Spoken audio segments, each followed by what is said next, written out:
misalnya lupa, banyak juga yang bilang kalau udah ngikutin dari tahun 2000-an katanya, tapi emang ngelihat animenya jelek katanya. Overhead lah, siap deh si paling tua nonton dari tahun 2000-an.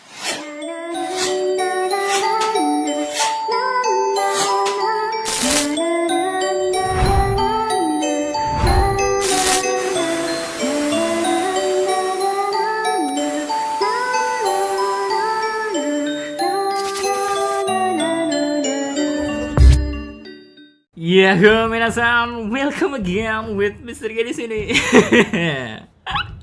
Ketawa dulu ya sih. Oke, akhirnya One Piece episode 1072 udah rilis juga kan. Gimana? Jelek bukan? Ya, kalau kalian cuma suka pertarungan epic khas serius macam anime-anime baru kayak Kimetsu no Yaiba yang jalan ceritanya biasa-biasa aja, mending langsung skip aja, gak perlu nonton episode kali ini. Soalnya Misteri jamin ya, episode 1072 tetep gak bakalan bisa muasin hati kalian. But kalau kalian yang emang suka dan siap melihat kerandoman dan pertarungan yang belum pernah kalian lihat di anime-anime lain, maka episode kali ini bakal Misteri jamin ngasih pengalaman yang sangat fresh dan have fun lah. Oke, masih ingat kan kalau di Twitter sempat ramai digoreng-goreng kalau katanya ada klaim dari animator yang ikut ngerjain Gear 5-nya Luffy ini. Kata mereka, kalian gak bakalan pernah merasakan sensasi nonton anime seperti saat melihat pertarungan Luffy mode Gear 5. Walau perkataannya mungkin terkesan sombong, tapi setelah melihat episode 1072, jujur kalian bakalan dibuat tertawa, nostalgia, dan geleng-geleng sama pertarungan yang disajikan oleh One Piece episode kali ini.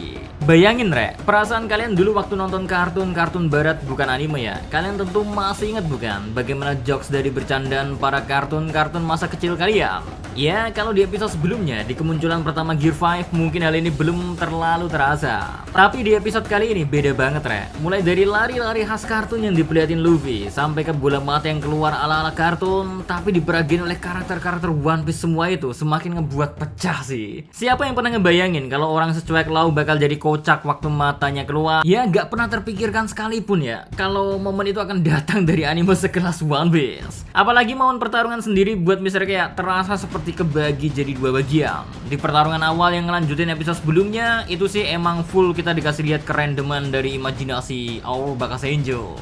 Mulai dari main-main di dalam perut Kaido lah, atau narik mata Kaido sampai ngejadiin naga sebagai sebuah lompat tali. Ini hal paling gila sih.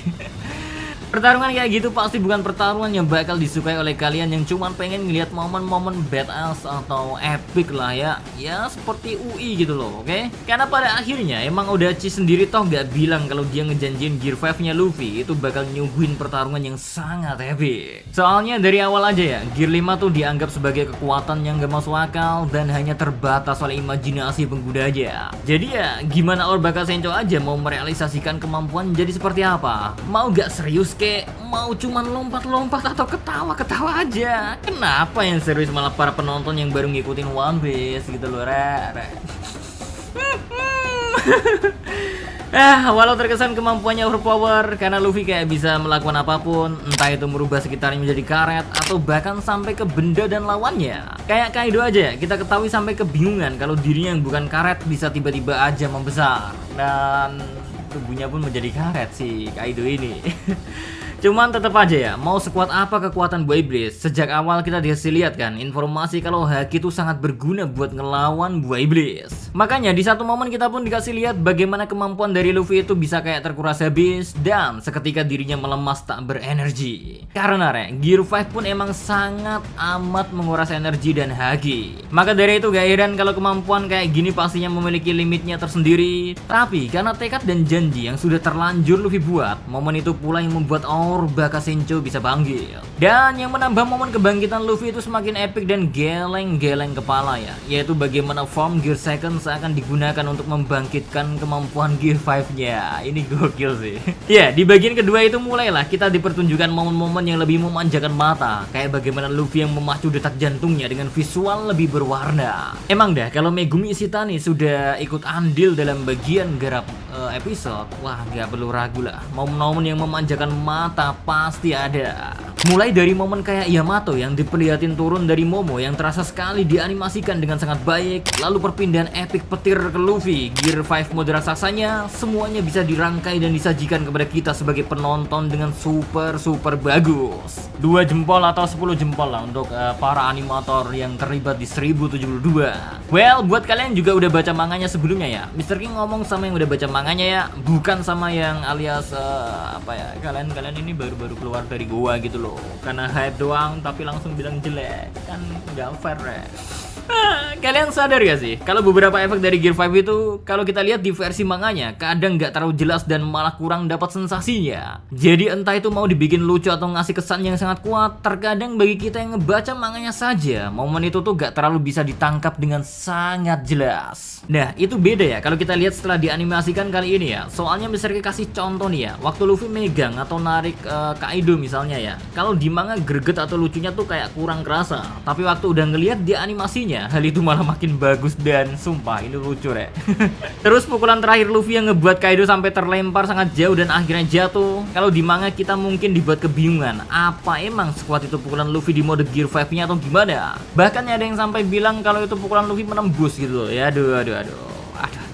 Soalnya ya semuanya seakan dibuat hitam doang, jadi gak terlalu ketangkep apalagi kalau dibacanya cuman sekilas. But kalau udah masuk di anime, kita semakin bisa ngerti dan sadar kenapa pukulan terakhir dari Luffy itu begitu kuat hingga bisa nerbangin makhluk terkuat di dunia. Orang pukulannya aja sampai sedalam itu, otomatis gaya yang diberikannya pun akan jauh lebih besar. Ini berhubungan dengan ilmu fisika sih, gaya. Kalau kita ini kan hidup terlalu banyak gaya ya, Rek. Oke? Gimana nih? Emang jelek kan kerjaan-kerjaan dari banyak animator dunia yang terlibat? Masih kalah jauh kok sama yang cuman dibuat oleh satu studio aja. Tapi yakin kah udah ngikutin One Piece dari lama? Atau baru tahu One Piece mas lewat trending?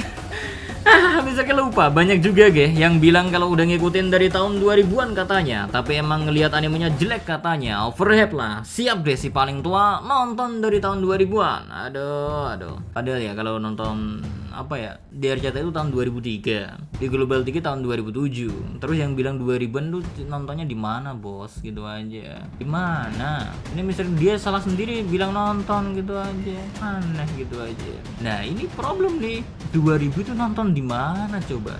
Ya mungkin nih ya, kalau dia lahir di Jepang bisa lah tahun 2000. Tapi problemnya kalau di Indonesia itu muncul tahun 2003, Pak. Di RCTI tahun 2003, di Global TV tahun 2007. Terus yang dimaksud tahun 2000 itu nonton apa? Nonton Dakocan gitu aja. Oke. Overall buat misteri sendiri, walau kalian misal udah baca manganya dan sempat berhenti nonton versi animenya, gasin langsung aja nonton aja ya. Soalnya arc Wano Kuni khususnya misteri sendiri harus akuin sih improve dari versi animenya tuh jauh banget. Sampai ke titik ke beberapa momen emang di deliver jauh lebih bagus waktu kita udah nonton versi animenya. Terus khususnya buat versi Gear 5 ya sendiri, kemunculannya udah sangat sesuai ekspektasi kita sejak kita dikasih lihat di versi manganya. Dan emang kalau udah nonton yang versi animenya tuh jauh lebih ngalir aja gitu. Coba misalnya tanya, berapa kali kalian nonton anime kali ini ya, 1072 ya? Pasti lebih dari sekali, pasti itu, bahkan ada 2 kali 3 kali gitu aja. Nggak tahu deh misalnya udah nonton berapa kali. Puncaknya ya, pertarungan yang sangat gila macam Kaido melawan Luffy, tapi waktu kita nontonnya tuh malah ketawa ketiwi sendiri. Emang gokil sih Odachi yang udah nyiapin kekuatannya Luffy bisa kayak gini jadinya dia bisa bikin momen pertarungan tuh ada aja lucunya. Soalnya ya, fun fact, emang Oda Sensei sendiri tuh bukan tipe yang suka pertarungan serius. Makanya One Piece pertarungannya selalu ada selipan jokes melulu. Lebih buat kalian yang udah komen-komen negatif dan ngehujat, itu bukan kritik sih bagi Mr. G. Kalian ngehujat bedanya hujat sama kritik gitu aja. Tapi kritik juga masalah selama Mr. G bisa tanggapin. Dan Mr. G rata-rata bisa nanggepin semuanya. Si paling One Piece gitu loh. Aduh, terserah kalian lah. Tapi BTW ya, sebenarnya makasih sih udah dibikin hype 2 episode terakhir One Piece ini jadi rame banget. Jadi semakin banyak orang juga kan yang ikut nonton One Piece, bahkan teracuni oleh One Piece. Karena ingat ya One Piece itu kenapa ditakutin oleh orang-orang bahkan dihujat sampai habis-habisan? Karena satu sisi mereka takut serial yang mereka sukai ketika mereka mencoba untuk menikmati One Piece dari awal.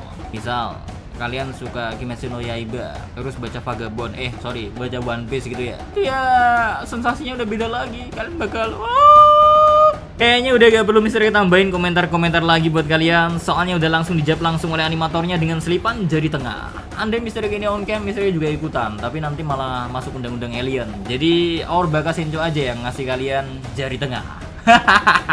Oke, kayaknya cukup segitu aja dulu buat konten react One Piece episode 1072 nya. So, see you next time. Adi Sekremelos, stay safe everyone. Salam